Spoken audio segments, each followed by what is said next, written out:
ഹരേ കൃഷ്ണ കൃഷ്ണ കൃഷ്ണ ഹരേ ഹരേ, ഹരേ രാമ രാമ രാമ ഹരേ ഹരേ, ഹരേ കൃഷ്ണ കൃഷ്ണ കൃഷ്ണ ഹരേ ഹരേ, ഹരേ രാമ രാമ രാമ ഹരേ ഹരേ, ഹരേ കൃഷ്ണ കൃഷ്ണ കൃഷ്ണ ഹരേ ഹരേ, ഹരേ രാമ രാമ രാമ ഹരേ ഹരേ, ഹരേ കൃഷ്ണ കൃഷ്ണ കൃഷ്ണ ഹരേ ഹരേ, ഹരേ രാമ രാമ രാമ ഹരേ ഹരേ, ഹരേ കൃഷ്ണ കൃഷ്ണ കൃഷ്ണ ഹരേ ഹരേ, ഹരേ രാമ രാമ രാമ ഹരേ ഹരേ, ഹരേ കൃഷ്ണ കൃഷ്ണ കൃഷ്ണ ഹരേ ഹരേ, ഹരേ രാമ രാമ രാമ ഹരേ ഹരേ, ഹരേ കൃഷ്ണ കൃഷ്ണ കൃഷ്ണ ഹരേ ഹരേ, ഹരേ രാമ രാമ രാമ ഹരേ ഹരേ, ഹരേ ഓം നമോ കൃഷ്ണ ഭഗവതേ വാസുദേവായ. ഓം നമോ ഭഗവതേ വാസുദേവായ. ഓം നമോ ഭഗവതേ വാസുദേവായ. ഓം അജ്ഞാനതിമിരാന്തസ്യ ജ്ഞാനാഞ്ജനശലാകയാ ചക്ഷുരുന്മീലിതം യേന തസ്മൈ ശ്രീഗുരവേ നമഃ. ശ്രീചൈതന്യമനോഭീഷ്ടം സ്ഥാപിതം യേന ഭൂതലേ സ്വയം രൂപകഥാ മഹ്യം ദദാതി സ്വപദാന്തികം.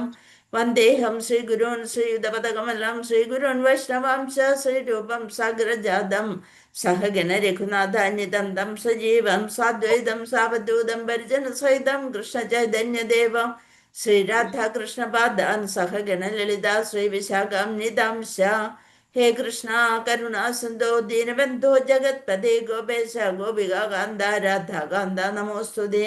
തപ്തകാഞ്ചന ഗൗരാംഗി രാധേ വൃന്ദാവനേശ്വരി വൃഷഭാനുസുതേ ദേവി പ്രണമാമി ഹരിപ്രിയേ. വാഞ്ചാകൽപതരുഭ്യശ്ച കൃപാസിന്ധുഭ്യേവ പതിതാനാം പാവനേഭ്യോ വൈഷ്ണവേഭ്യോ നമോ നമഃ. നമോ ഓം വിഷ്ണുപാദായ കൃഷ്ണപൃഷ്ഠായ ഭൂതലേ ശ്രീമതേ ജയപതാക സ്വാമിനിധി നാമിനെ നമാചാര്യപാദായ നിതായ കൃപാപ്രദായിനെ ഗൗരഗതാദാമദായ നഗരഗ്രാമധാരിണേ നമോ ഓം വിഷ്ണുപാദായ കൃഷ്ണപൃഷ്ഠായ ഭൂതലേ ശ്രീമതേ ഭക്തിവേദാന്ത സ്വാമിനിധി നാമിനെ നമസ്തേ സാരസ്വതേ ദേവേ ഗൗരവാണി പ്രചാരിണേ നിർവിശേഷ ശൂന്യവാദി പാശ്ചാത്യ ദേശധാരിണേ. ജയ ശ്രീകൃഷ്ണ ചൈതന്യ പ്രഭു നിത്യാനന്ദ ശ്രീ അദ്വൈത ഗദാധര ശ്രീവാസാദി ഗൗരഭക്തവൃന്ദ. ഹരേ കൃഷ്ണ കൃഷ്ണ കൃഷ്ണ ഹരേ ഹരേ, ഹരേ രാമ രാമ രാമ ഹരേ ഹരേ, ഹരേ കൃഷ്ണ കൃഷ്ണ കൃഷ്ണ ഹരേ ഹരേ, ഹരേ രാമ രാമ രാമ ഹരേ ഹരേ, ഹരേ കൃഷ്ണ കൃഷ്ണ കൃഷ്ണ ഹരേ ഹരേ, ഹരേ രാമ രാമ രാമ ഹരേ ഹരേ. ജയ ജയ ഭാഗവത ദേവാ ജയ ജയ ഭാഗവത, ജയ ജയ രാധാ കൃഷ്ണ സ്വരൂപ ജയ ജയ ഭാഗവത ദേവാ ജയ ജയ ഭാഗവത. നിഗമകൽപ്പതരോർഗളിതം ഫലം സുഖമുഖാദമൃതസ്രവ സംയുതം വിമത ഭാഗവതം രസമാലയം മുഹുരഹോ രസികാ ഭുവി ഭാവുക. നാരായണം നമസ്കൃത്യം നരം ചൈവ നരോത്തമം ദേവീം സരസ്വതീം വ്യാസം തतो ജയമുദീരയേത് നഷ്ടപ്രായേഷു ഭദ്രേഷു. നിത്യം ഭാഗവത സേവയാ ഭഗവതി ഉത്തമ ശ്ലോകേ ഭക്തർഭവതി നൈഷ്ടകേ മൂകം കരോതി വാചാലം പങ്കും ലംഘയതേ ഗിരിം യത്കൃപാതമഹം വന്ദേ പരമാനന്ദമാധവം ശ്രീഗുരും ദീനതാരിണം. മദേകബന്ധോ മത്സംഖ്യൻ മദ്ഗുരോ മന്മഹാദന മത്സ്നിഷ്ഠാരകമദ്ഭാഗ്യ മദാനന്ദ നമോസ്തുതേ.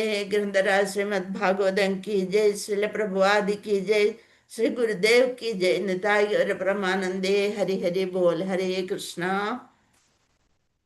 हरे कृष्णा. हरे कृष्णा. प्रणाम माताजी. हरे हरे कृष्णा माताजी. प्रणाम माताजी. प्रणाम माताजी. प्रणाम माताजी. നമ്മൾ ഇന്ന് ചർച്ച ചെയ്യാൻ പോണത് ശ്ലോകം 33. ഓം നമോ ഭഗവതേ വാസുദേവായ.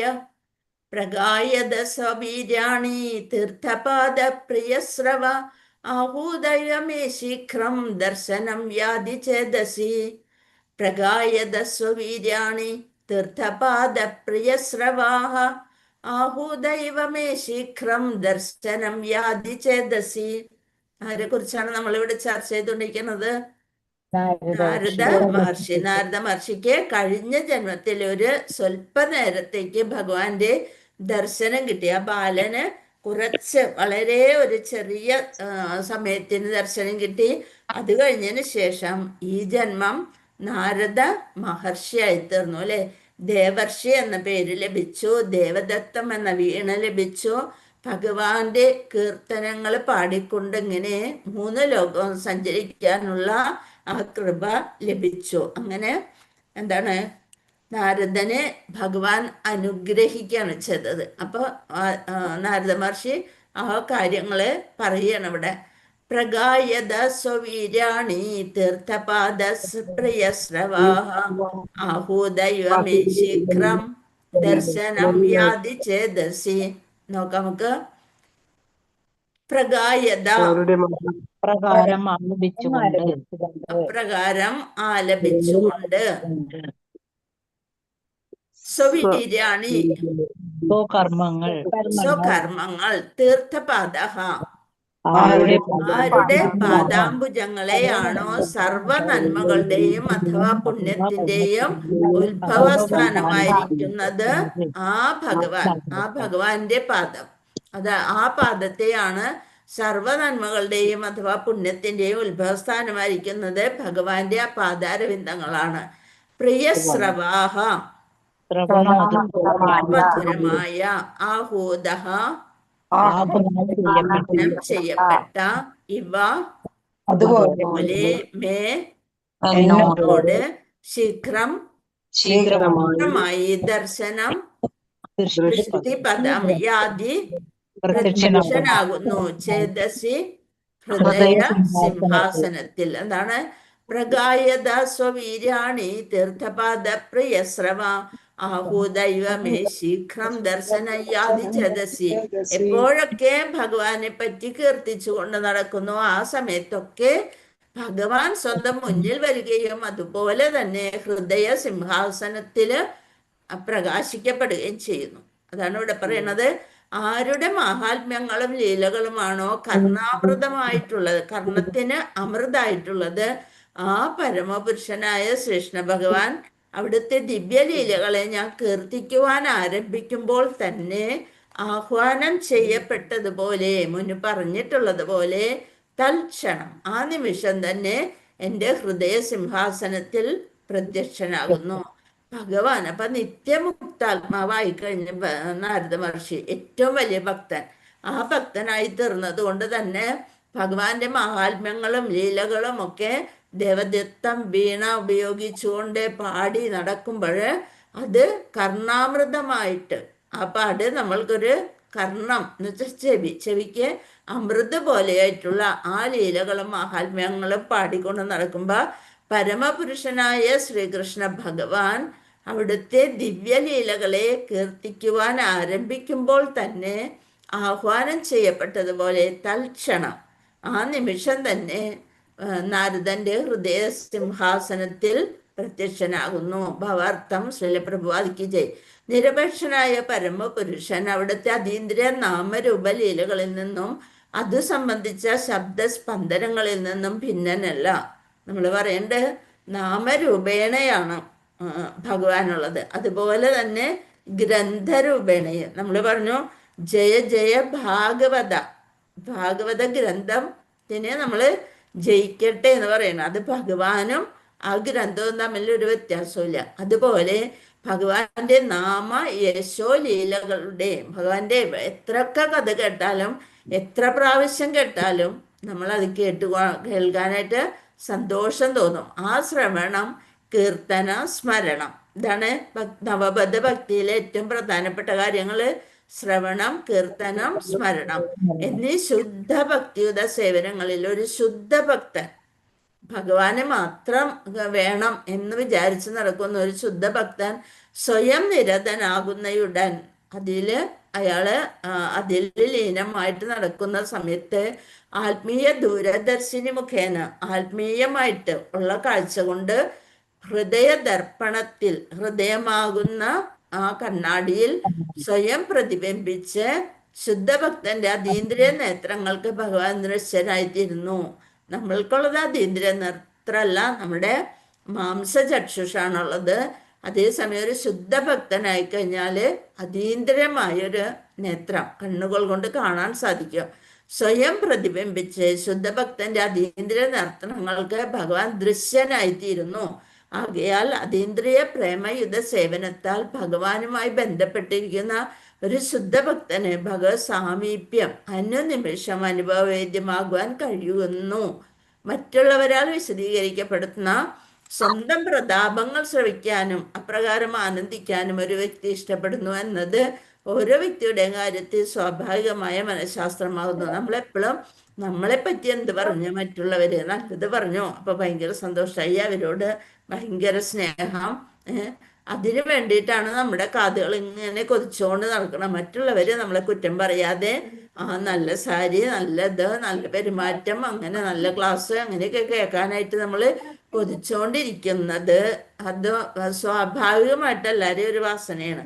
അതുപോലെ തന്നെയാണ് ഭഗവാനും. ഭഗവാനെ കുറിച്ച് ആരൊക്കെ പാടണത് പറയണത്? ഇപ്പൊ ഇത്രയും പേരില് എത്ര പേര് വന്നിട്ടുണ്ട്? 43 അല്ലെ. ബാക്കി എത്രയോ പേര് ടിവിയുടെ മുന്നില് ഓരോ സീരിയലിന്റെയും കണ്ട് കരഞ്ഞോണ്ടിരിക്കണ്ടാവും. അവർക്ക് അതൊന്നും ഭഗവാന്റെ കഥ കേൾക്കാനോ ഈ ഒരു പുണ്യ സമയത്തില് നമ്മളെ കൂടെ ചേരാനുള്ള കാരുണ്യം ഭഗവാൻ കൊടുത്തിട്ടില്ല. അപ്പൊ ഭഗവാന്റെ ലീലകൾ കേൾക്കുന്നത് എവിടെയാണോ അവിടെ ഭഗവാൻ കൂടി ഉണ്ടാവും. അപ്പൊ നമ്മൾ നാമം ചൊല്ലുമ്പോഴും നമ്മൾ മനസ്സിൽ തട്ടി കൃഷ്ണ ഹരേ കൃഷ്ണ ഹരേ കൃഷ്ണ കൃഷ്ണ കൃഷ്ണ ഹരേ ഹരേ ഹരേ രാമ രാമ രാമ ഹരേ ഹരേ. അതായത് ഭഗവാനെ ആ അതീന്ദ്രിയമായിട്ടുള്ള ബന്ധം, എന്നെ ആയിട്ടുള്ള ആ ബന്ധം ഒന്ന് ഓർത്തെടുക്കണേ, എന്നെ അങ്ങോട്ട് ഭഗവാന്റെ സന്നിധിയിൽ ചേർക്കണേ എന്ന് പറഞ്ഞുകൊണ്ടാണ് നമ്മള് നാമം ജപിക്കണത്. ആ നാമം ജപിക്കുകയാണെങ്കിൽ മനസ്സിൽ തട്ടിയിട്ട് നമ്മൾ ജപിക്കുകയാണെങ്കിൽ ഭഗവാൻ അവിടെ വന്ന് ഇരിക്കും. അതേസമയം അങ്ങനെ ഭഗവാൻ വന്ന് ഇരുന്ന് കഴിയുമ്പോഴത്തേനും നമ്മുടെ ചിന്ത എവിടെ പോകും? അയ്യോ ഒന്ന് മക്കൾ വിളിച്ചില്ലല്ലോ, അല്ലെന്നുണ്ടെങ്കിൽ അയ്യോ ഒന്ന് അതെവിടെ വെച്ചു ഇതെവിടെ വെച്ചു എന്നൊക്കെ വിചാരിച്ചുകൊണ്ട് നമ്മുടെ ചിന്ത വേറെ സ്ഥലത്ത് പോകുമ്പോൾ ഭഗവാൻ അവിടെ നിന്ന് എഴുന്നേറ്റ് പോകും. എന്നെ വിളിച്ചിരുത്തിയിട്ട് പിന്നെ മനസ്സിൽ വേറെ ചിന്തകളാണെന്നുള്ള ഇത് വരുമ്പോ ഭഗവാൻ അവിടെ നിന്ന് എഴുന്നേറ്റ് പോകും. അപ്പൊ നമ്മൾ എന്ത് ചെയ്യണം? നാമം ചെല്ലുമ്പോള് പരമാവധി നമ്മുടെ മനസ്സിനെ ഭഗവാന്റെ ആ പാദങ്ങളില് അർപ്പിക്കാനായിട്ട് ശ്രമിച്ചുകൊണ്ടേയിരിക്കണം. അത് പറന്ന് മാറിപ്പോകുമ്പോഴത്തേനും പിടിച്ച് കെട്ടി വലിച്ച് ഭഗവാന്റെ പാദത്തിൽ തന്നെ നിർത്തുക. അപ്പൊ നോക്കുക, അതേ മനഃശാസ്ത്രത്തിന്റെ പ്രതിഫലനങ്ങളാണ്. ഭഗവാനും ഇതൊക്കെ ഇഷ്ടമാണ്. ഭഗവാനെ പറ്റി നമ്മള് നല്ലതാണ്, കൃഷ്ണന്റെ ഒരു ഇത് നോക്കിയ കൃഷ്ണൻ അങ്ങനെ ഇങ്ങനെ എന്നൊക്കെ പറഞ്ഞ് നമ്മൾ ഭഗവാനെ പ്രകീർത്തിക്കുന്നത് ഭഗവാന് ഭയങ്കര ഇഷ്ടമാണ്. തൻ്റെ വ്യവഹാരങ്ങളിലെല്ലാം പരിപൂർണ നിരപേക്ഷനുമാകുന്നു. അതുകൊണ്ട് ഒരു പരിശുദ്ധ ഭക്തൻ അവിടുത്തെ മഹാത്മ്യങ്ങൾ കീർത്തിക്കുന്നതിൽ ഭഗവാൻ ആകർഷിതനായെങ്കിൽ അതിൽ അത്ഭുതപ്പെടേണ്ടതായി യാതൊന്നും തന്നെയില്ല. ഭഗവാനും ഒരു വ്യക്തി തന്നെയാണ്, ഈ പ്രപഞ്ചം മുഴുവൻ നിറഞ്ഞിരിക്കുന്ന ഒരു വ്യക്തി. നമ്മൾ വിചാരിക്കണ പോലത്തെ ഒരാളല്ല, പക്ഷെ ഒരു വ്യക്തി തന്നെയാണ്. ഭഗവാൻ നിരപേക്ഷനാകിയാൽ ഭഗവാനും അവിടുത്തെ മഹാത്മ്യ വർണ്ണനകളും അഭിന്നമാണ്. ആകിയാൽ ഭഗവത് മഹിമകളുടെ വർണ്ണനയിൽ അവിടുന്ന് സ്വയം ആവിർഭവിക്കാൻ സാധ്യമാകുന്നു. നമ്മൾ ഭഗവാനെ കുറിച്ച് വർണ്ണിക്കുമ്പോൾ അവിടെ ആ നിമിഷം ഭഗവാൻ എത്തിയിരിക്കും. സ്വന്തം നേട്ടത്തിനായല്ല നാരദ മഹർഷി ഈ ഭഗവാന്റെ കീർത്തനങ്ങൾ ആലപിക്കുന്നത്. അതാണ് ഭഗവാനിൽ നിന്നും ഭിന്നമല്ലാത്തത് കൊണ്ടാണ് ശ്രീ നാരദ മുനി ഭഗവത് കീർത്തനങ്ങൾ ആലപിക്കുന്നത്, അല്ലാതെ സ്വന്തം നേട്ടത്തിനായല്ല. ശ്രീ നാരദ മുനി അതീന്ദ്രിയ കീർത്തനത്താൽ ഭഗവത് സാന്നിധ്യത്തിലേക്ക് ഉൾപ്പോകുന്നു. അതിനെ കീർത്തനം ചൊല്ലി ചൊല്ലി ഭഗവാന്റെ ആ സാന്നിധ്യം ഏത് സമയവും അനുഭവിക്കുന്ന ഒരു ഭക്തനാണ് നാരദ മഹർഷി എന്നാണ് ഈ ശ്ലോകത്തിലൂടെ നമുക്ക് മനസ്സിലാക്കി തന്നത്. ശ്ലോകം 34. ഓം നമോ ഭഗവതേ വാസുദേവായ ഏതധ്യാതുര ചിത്താനാം മാത്രാ സ്പർശേച്ഛയാമുഹുഃ ഭവസിന്ധുപ്ലവോ ദൃഷ്ടോ ഹരിചര്യാനുവർണ്ണനം. എന്താണ്? ഏതധ്യാതുര മാത്ര സ്പർശേച്ഛയായ പ്രവൃത്തോ ദൃഷ്ടോ ഹരിചര്യാനുവർണ്ണനം. ഏതത് ഏതത് ഇത് ഹി നിശ്ചയമായും ആതുര ചിത്താനാം സദാ ആകുലതകളാലും ഉത്കണ്ഠകളാലും സാന്ദ്രമായ മനസ്സുള്ളവരെ, അതായത് നമ്മളെ പോലുള്ളവര് ഏത് നേരവും എല്ലാത്തിനും പേടി, എല്ലാത്തിനും വിഷമം. സുഖാണോ എന്ന് ചോദിച്ചാല് സന്തോഷത്തോടുകൂടി ആ സുഖാണ് എന്ന് പറയാനായിട്ട് നമുക്ക് ഇങ്ങനെ പോണ് എന്നൊക്കെ പറയുള്ളൂ, അല്ലെ? ഓ ഇങ്ങനെ അങ്ങോട്ട് പോണ് എന്ന് പറയും. അതേസമയം നമ്മൾ എന്താ പറയേണ്ടത്? സുഖാണ്. എന്താണ്? നമ്മുടെ കൂടെ എപ്പോഴും ആരുണ്ട്?